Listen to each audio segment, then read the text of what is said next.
सरकारी स्कूल क्यों हैं इतने बदहाल? और कैसे सरकारी व्यवस्था गरीबों के बच्चों के सपनों का गला घोंटती है? मित्रों, यह एक ग्रामीण स्कूल की बिल्डिंग है जिसमें खाली क्लासरूम और उदास चेहरों वाले बच्चों बैठे हैं। कभी यहीं पर बच्चों के सपनों की घंटी बजती थी और उसमें पंख लगते थे। आज यहां सन्नाटा है और दीवारों पर मिटते अरमान हैं, क्योंकि अब मर्जर व्यवस्था के अंतर्गत इन स्कूलों को किसी एक स्कूल से मर्ज कर दिया जाएगा। मित्रों, क्या ऐसा करने से हमारी शिक्षा व्यवस्था में सुधार होगा? यह भविष्य के गर्त में है। सरकार नारा देती है, सभी पढ़े, सभी बढ़े, शिक्षा पर सबका समान अधिकार है। लेकिन क्या सरकारी प्राथमिक स्कूलों की ये हालत देखकर लगता है कि सरकार सचमुच इस अधिकार की परवाह करती है?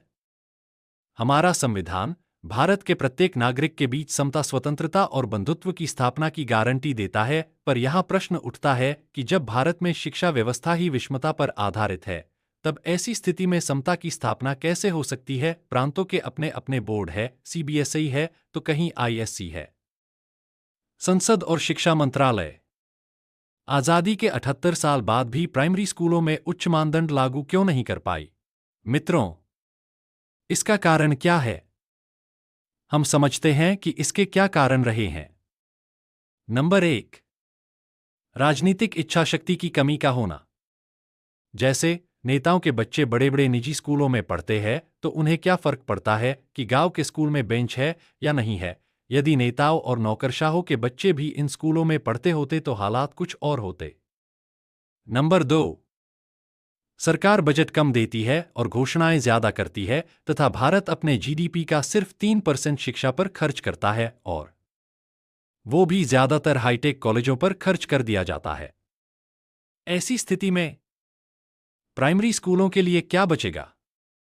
नंबर 3, प्राइमरी स्कूलों में शिक्षक तो हैं, लेकिन वे प्रशासनिक नौकर बनकर वेतन लेते हैं, क्योंकि शिक्षक को पढ़ाने के बजाय अन्य कार्यों लगाया जाता है, जैसे चुनाव कार्य में, राशन वितरण में और जनगणना इत्यादि में। ऐसी स्थिति में शिक्षा कहीं पीछे छूट जाती है। नंबर 4, प्राइमरी स्कूलों में बुनियादी सुविधाओं का अभाव है। कई स्कूलों में न शौचालय है, न पानी, न ही ढंग का ब्लैक बोर्ड है और न ही किताबें समय पर आती हैं। बच्चे मिट्टी की फर्श पर बैठकर पढ़ने के लिए विवश है, बारिश में तो छतें भी टपकती है। इन बच्चों की खता बस इतनी है कि इन्होंने तो सिर्फ स्कूल जाने का सपना देखा था, लेकिन उन्हें तो ये भी नसीब नहीं हुआ कि वे सुरक्षित, सम्मानजनक माहौल में सीख सकें। अब प्रश्न उठता है कि क्या हम निराश हो जाए? कदापि नहीं, क्योंकि इसका समाधान और उम्मीद है, लेकिन इसके लिए इच्छा शक्ति चाहिए। जैसे सरकारी स्कूलों में वही सुविधाएं दीजिए जो नेता और अफसर अपने बच्चों को निजी स्कूल देना चाहते हैं या दिलाते हैं। शिक्षकों से सिर्फ पढ़ाने का कार्य लिया जाए, बजट बढ़ाया जाए और प्राथमिक शिक्षा को राष्ट्र निर्माण का पहला पायदान माना जाए।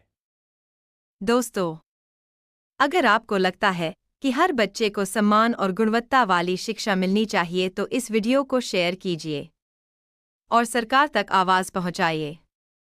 शिक्षा भीख नहीं, अधिकार है। अधिकार अमीरों और गरीबों के लिए समान है।